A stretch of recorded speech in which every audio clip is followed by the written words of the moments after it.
اب تو ہر بندہ اپنی آنکھ میلے کیے بیٹھا ہے، گھر سے چلتا ہے تو پتنی کتنی بار آنکھ میلی کرتا ہے، پھر کہتا ہے مولانا پتنی مجھے کیا ہو گیا۔ میں نے کہا ایک دن اپنی نگاہ کی حفاظت کر، شام تک پتہ چل جائے گا تو کہاں جا پہنچا۔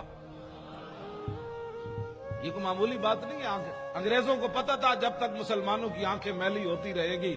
ان کو گرانا آسان ہے، جب ان کی آنکھیں میلی نہیں ہوں گی تو پھر یہ سمندروں میں بھی گھوڑے ڈال دیں گے، سمندر بھی ان کو پھر ایسا نظر آئے گا، ہاں جی، پھر یہ کیسر و کسرا کے دروازے بھی جا کر کھڑکا دیں گے، کیونکہ ان کی آنکھیں بڑی پاکیزہ ہیں، کیونکہ ان کی آنکھوں میں کوئی چیز جچی کوئی نہیں، کوئی تصور ہی نہ ابھرا تیری تصویر کے بعد، اور ذہن خالی ہی رہا کاسہ سائل کی طرح، رخ دن ہے یا میرے سما یہ بھی نہیں وہ بھی نہیں، شب زلف یا مشک خطا یہ بھی نہیں وہ بھی نہیں، خورشید تھا کس زور پر کیا بڑھ کے چمکا تھا کمر، بے پردہ جب وہ رخ ہوا یہ بھی نہیں